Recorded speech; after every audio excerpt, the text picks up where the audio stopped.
Hopefully it rises. Hey, it's ODB, the Lincoln Addict, back with another video. This is an unboxing of the 1961 Lincoln Continental Convertible from the Red Line Club, which is kind of a higher end tier than a typical Hot Wheels. Of course, it's from the Hot Wheels Corporation. If you're new to the channel, please consider subscribing. I cover a ton of information about Lincoln Continentals, mostly the 60s and so much more. So let's jump right in. All right, so here's what we're looking at here. I did take this out of the box already that it came in. It was in a brown box with one of the air-filled plastic items.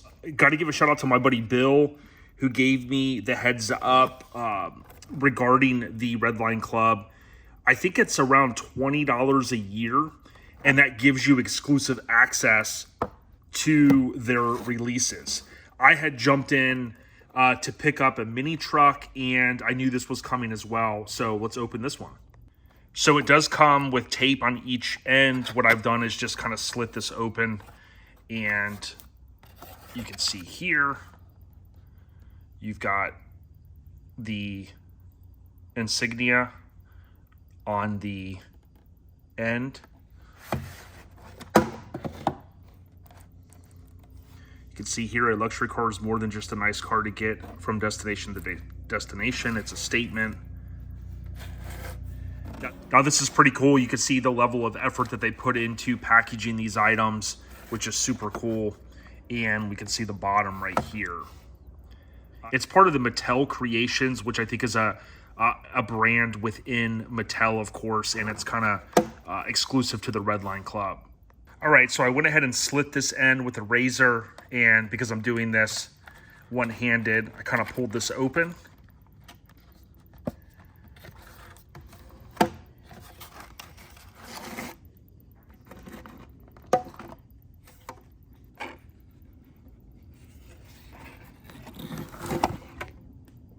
There we go.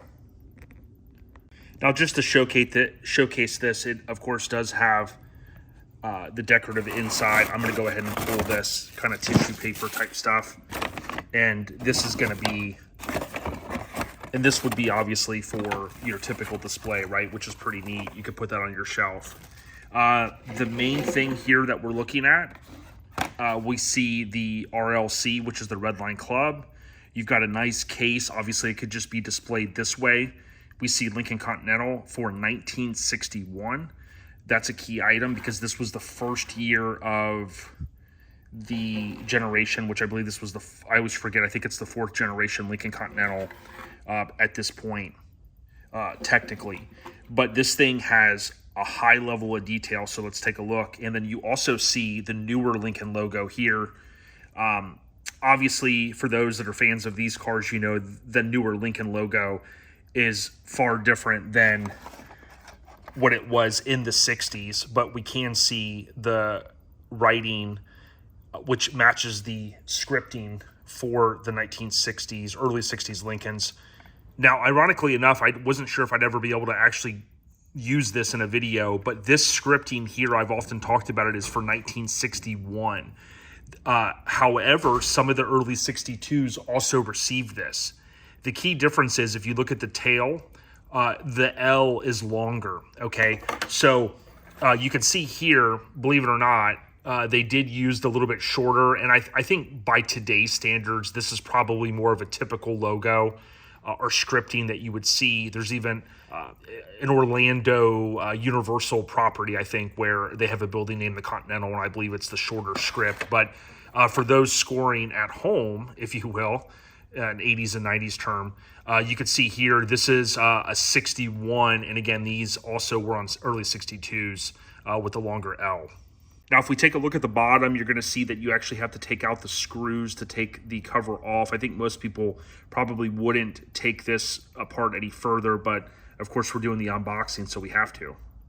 Now, I will forewarn you, if you're looking to take one of these apart, take this off first. Because if you unscrew the car like I did, it's going to want to move around in there, and this thing doesn't easily come off. It takes a little bit of finagling to get this off, okay? The two screws underneath it, this, my left, was a little bit tougher to get out with my small screwdriver, but it did come out. Let's take a look. Basically, these are very similar in terms of these little pegs. If you've ever bought any kind of the collectible type stuff from even Walmart. I bought one of the M2s, I think, one time, I think it is. And, you have to take the screws out from the bottom. What we can see here is, again, the 1961 Lincoln Continental. Getting a little bit better viewing angle via my phone than actually trying to look at it, which is super cool. One of the details that you'll see is they put on here the license plate, CONTI61. So kind of a vanity plate, if you will, which was super cool. You see the rear matches what a 61 would match between the rear bumper and the deck lid.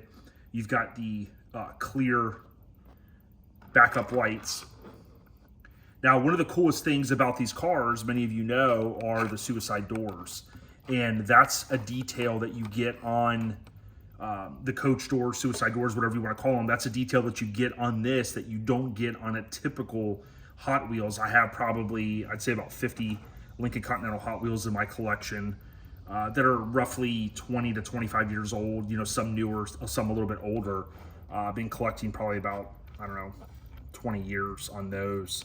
But you can see here the front license plate matches it. We can see the distinctive grille. We know from research and old interviews and whatnot, of course, the 61 Lincoln does carry lineage over from the T-Bird, the Thunderbird. So I've talked more about that. There's other videos on my channel you can explore.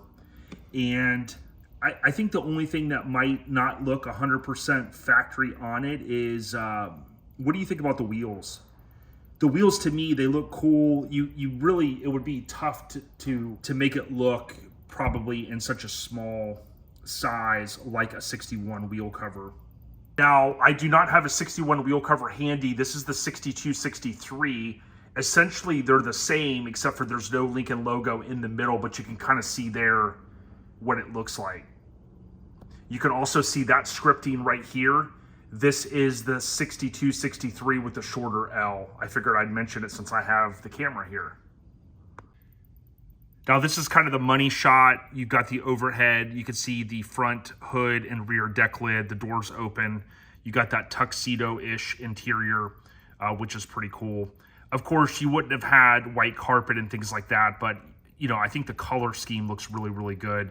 The amount of details is just phenomenal. I love the fact that the team, behind these creations put so much detail into it. I was just pointing out a few things that I noticed. I'd like for you guys to comment as well. I think it's super cool. And because I collect this stuff, I often won't maybe open things, but this I just had to. Because one, you couldn't really see it until you at least pulled the tissue paper. The other thing that's super cool is there's a lot of detail. You can see the door panels. Those are specific to 61, 62, 63, that look, if you will. They do change in 64. The front dash looks very, very accurate. Many of you know the AC cars in 61 have the hidden vents.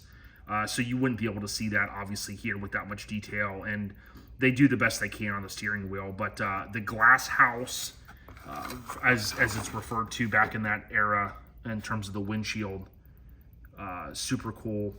Getting a little bit of reflection on the front. The paint looks flawless on here, but that is the reflection there from the lights, that blue that you're seeing. Super, super cool. Okay, I'm gonna wrap this up. The hood does not open. Also, you can see here, technically it is a 2023. I had caught wind at the end of the summer 2023 that this was gonna launch. And then they ended up pushing it back for whatever reason. You can see the mounting studs there, or the mounting holes, if you will. So this will kind of go back on here. And what I'll end up doing is probably displaying it either in the box with, the setting around it, or with just the clear cover on it. All right, and then we have it bolted back down, well, with the small screws. I did open all the doors. My dog's out here now. He wants to say hi. I did not put this back in when I put the car back on there. I just figured, that's not really going to matter. It's not being transported or anything like that. So you can see it there. and you can see it back in the box. It's displayed really nicely. This is the first time I'm seeing it without the tissue paper there. Get a little bit of glare.